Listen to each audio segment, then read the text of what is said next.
Hi and welcome to the latest game testing session of the Imperial Elves by epicwargaming.com. And today I thought I'd start on this picture here because this is a new woody terrain I've built up using 15mm trees, putting them on old CDs and old Warhammer bases. Right then, today in particular we're also looking at a new unit called the Imperial Shadow Stalkers. They are skirmish killers, they're skirmishers themselves, but their real job in life is to go into this difficult terrain where skirmishers might be lurking and doing, harassing units, and basically eradicate them, because they are quite tough, these guys. The other thing we're looking at today as well are the disc throwers as well. Over the last few weeks the rules have been a bit hit and miss, but today I think they pretty much did what I expected them to do, or they should do, for the points they paid. Anyway, moving on, I'm playing today, and I'm being the Orcs for once, and the brothers Tom and Alx are going to be the Elves. They're over here, I'm over here, and we're playing a game of 6,000 points, 3,000 points each. There's my new woody terrain. Right, the guys have the highest soldiering, the brothers, so they basically force me to sit out first, and they want to take the first turn as they have a shooty sort of defensive army. Here's my army over here, big blob of orcs. Now it does generally look like a big blob of orcs, but actually orcs are quite an organised bunch. I'll show you what I mean when I show you my battle plan.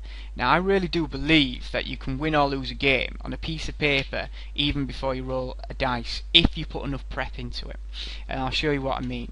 Over here I've got my I've got my hags with the Kraken reality spells to get rid of the helms. They're not going to be fighting the helms today, but they're there just in case. I thought I would be. I've got my nippers, a really underrated unit. They can taunt units into them. They're like a big vacuum. They suck units into combat with them. They're no good in combat, but they're unbreakable. So they're a brilliant blocking unit to safeguard my right flank here.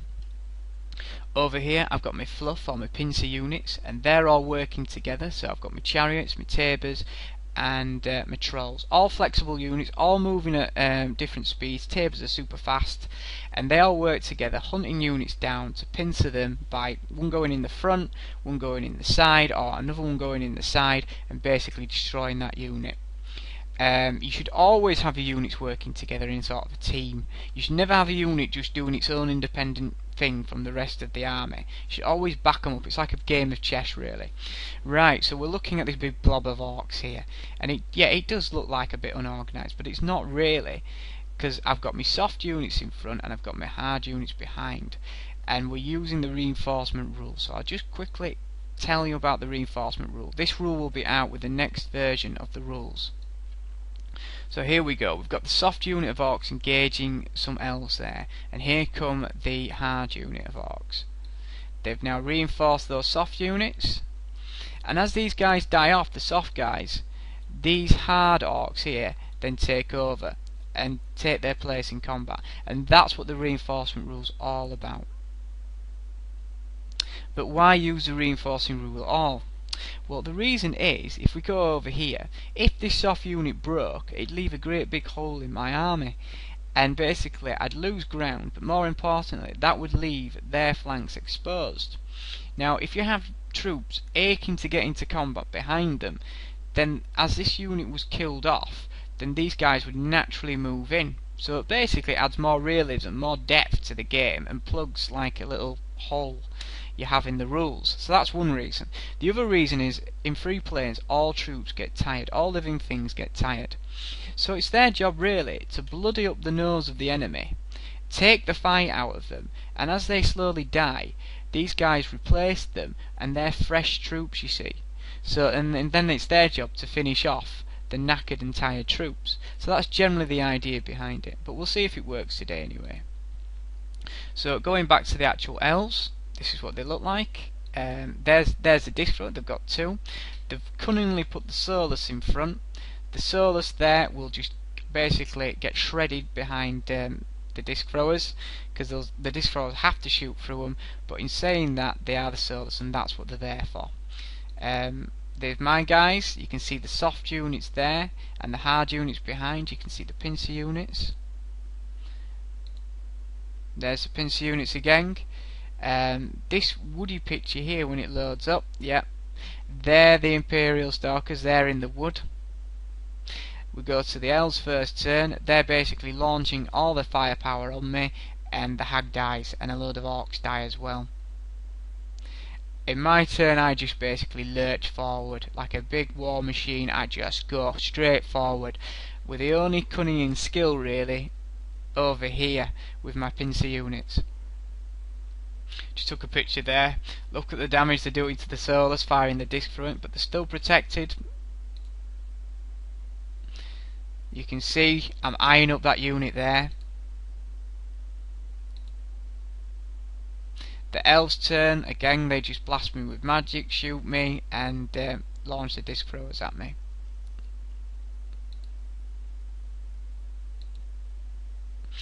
You can see I'm now moving in slowly to get into the right position to take that unit. They have moved it out to sort of extend its flanking zones, but it's not going to save it. There's nothing you can do there for that unit. Again, I'm closing the gap.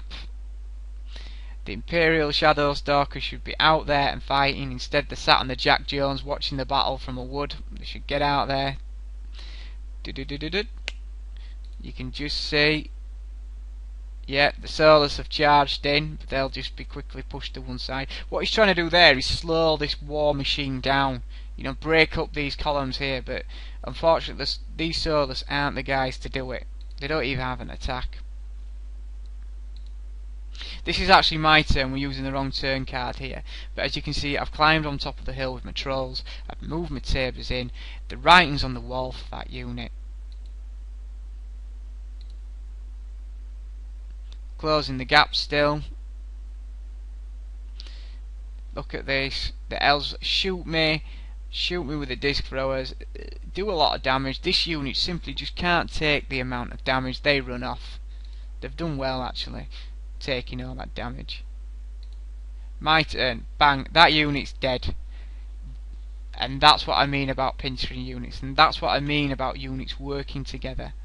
I haven't thrown my chariots in simply because I've got spears and they'll do a lot of damage to them chariots, so I'm holding them back to basically pick on a soft infantry target over here. Again, look at these guys in the wood, they should be out fighting, they'll kill these guys in a couple of turns, but they're not doing anything. They should be out, that's 300 points sat there doing nothing. That unit's been completely wasted. So now look at this, their flanks exposed, these guys have turned, but it's too late now for that flank. Those Orcs are still running. You can see what this, they've got their flank exposed, they've got their flank exposed, that unit's going to get it in a minute. Look at that, bang, the Iron Maiden, the trolls have moved in there, the sabres have nipped round, that unit's dead.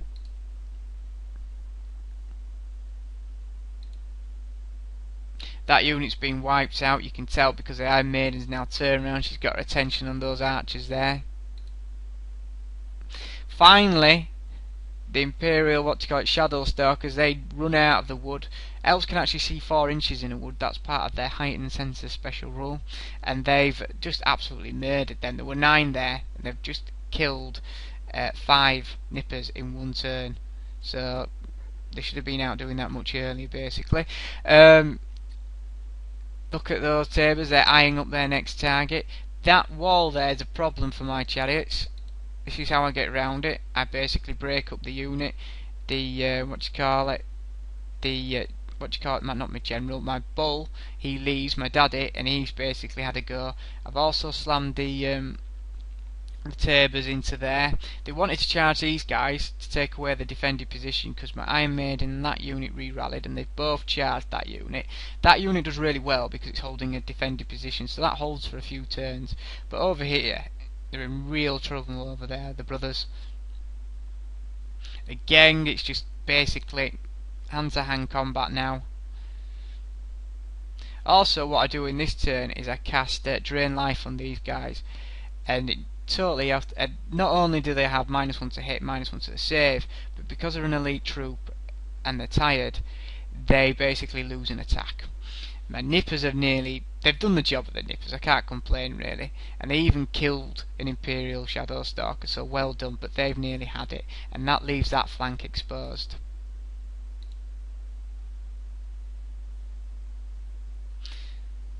Yep. Oh, it's just coming together at that side really. The archers are still holding on. These guys are doing really well to say what they're fighting. I've got my chariots in at those guys. It's nearly all over. You can just see those watch, they've broken and run away. My Iron Maiden's attention now has now turned to the enforcers played by the Grand Guard today. Over here they're just dropping to pieces. Now the watch. The elves have now cut through those nippers, and now they're going to charge these guys in the flank. Even though, but I'll say one thing: the nippers did take all the fight out of them, so they're actually quite tired now. As you can see, they basically charged them in the rear, destroyed that spear unit. But I've won the game at this point, to be quite honest with you. Those guys are dead. There's no question of that. They run off and actually get run over by the hag. Look at this. Yeah, these guys have had it. There's nothing much they can do there. All they can do is turn to face it. But I've got my Iron Maiden on top of the hill. I've got these guys behind them. I've got these guys taking the flank. If you're wondering about the Shadow Stalkers, it's their last turn now, the Elves, so they can't charge them in. And even if they did charge them in, they're tired. They're a flimsy rank unit because of skirmishes, so they were no match for these guys here. So there was nothing they could have done. These guys here just run off into a wood and hide. And yeah, like I say, this unit was completely wasted, and that was the end of the game really. So there's the scores. I hope you enjoyed today. Yeah, the disc throwers did much better, or they performed like they should have done for the points. I was a bit disappointed with the Imperial Shadow Stalkers because they just sat on their big fat behinds in a wood doing nothing for most of the game, when the brothers should have had them out fighting. The brothers did actually have an army which could have beaten mine if they'd used it a little bit better, I feel, if they'd actually mobilised more of their units. Yeah, the enforcing rule worked perfectly. Of course, everything didn't work out the way I wanted it to work out because I had a big hill and nothing to fight really, but that left those units, those column units, then to, or my saws, to basically hit his units in the side. Anyway, that's it for today. I hope you've enjoyed that, and I'll see you all next week. Bye bye.